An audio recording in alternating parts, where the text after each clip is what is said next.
Hi folks, the images I will be using in this video are sketches or imaginary, not the exact pictures of Jodi and Travis, to avoid any copyright issues. This is the story of Jodi Arias and Travis Alexander. What started as a seemingly normal relationship soon spiraled into obsession, jealousy, and ultimately, murder. It all began in 2006. At a conference in Las Vegas for a company called Prepaid Legal Services. That's where Jodi Arias, a 26-year-old aspiring photographer, met Travis Alexander, a 29-year-old charismatic and ambitious salesman. Travis was confident, well-spoken, and deeply religious, a devout member of the Church of Jesus Christ of Latter-day Saints. Within days, they were talking constantly. Phone calls, messages, long conversations that stretched late into the night. And soon, that connection turned into a passionate relationship. But underneath, there were cracks. Travis wanted a traditional, stable life, someone who fit into his religious values. Jodi tried to become that person. She even converted to his religion. But their relationship was anything but stable. They argued. They broke up. They got back together. Again and again and again. Friends of Travis later described Jodi as extremely jealous, possessive, emotionally intense.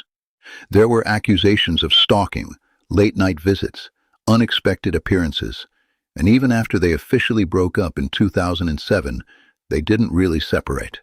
They kept talking. They kept meeting. They kept crossing boundaries. By 2008, things had changed. Travis was trying to move on. He was dating other women, planning trips, living his life. But Jodi wasn't letting go. She moved closer to him, showed up uninvited, kept finding ways back into his life. There were incidents that raised concern, like reports of him feeling watched, his car tires slashed. He reported someone entering his home without permission, and friends noticed Jodi showing up uninvited. Nothing was ever fully proven at the time, but the pattern was there, and it was escalating. June 4th, 2008, Travis Alexander was in his home in Mesa, Arizona. What happened next would become one of the most disturbing crime scenes in modern true crime history. A brutal and shocking crime unfolded. Investigators later revealed Travis was attacked in his own bathroom. The injuries were brutal. Travis was shot in the head, stabbed 27 times. His throat was slit from ear to ear.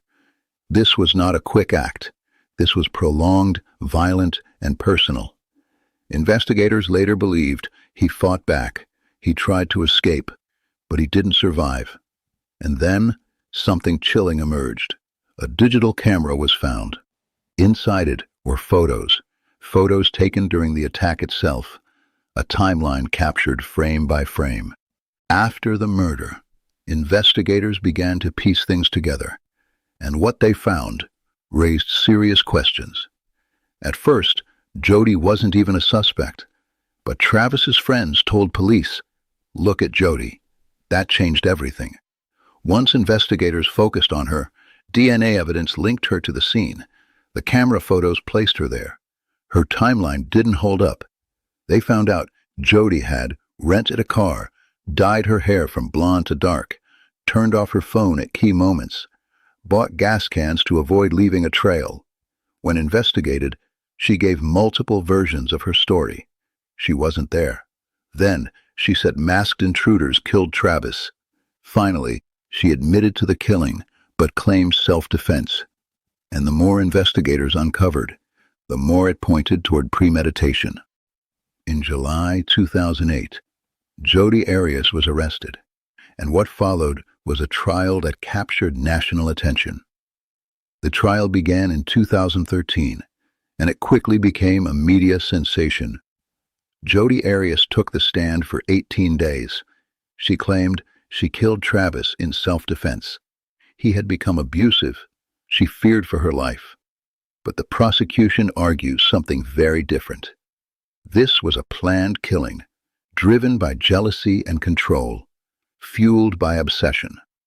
The evidence was overwhelming. The brutality of the attack, the photographic timeline, her changing stories.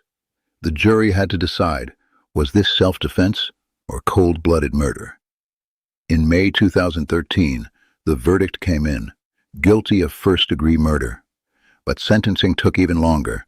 There were multiple phases, multiple jury deliberations, even debates over the death penalty.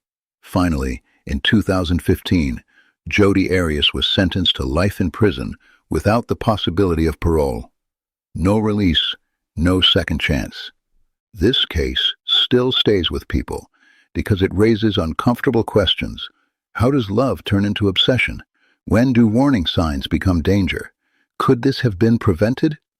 Travis Alexander trusted someone who ultimately became his killer, and Jodi Arias went from partner to suspect to convicted murderer. This isn't just a story about what happened. It's about the warning signs we ignore, the behaviors we explain away, the lines we don't realize have already been crossed. So let me ask you, at what point do you think this became irreversible? Did she plan it, or did something snap? Let me know your thoughts in the comments. And if you want more deep dive investigation stories like this, don't forget to like, subscribe, and share. Because sometimes the truth isn't hidden, it's just not looked at closely enough. Take care of yourself and the people around you. Bye for now.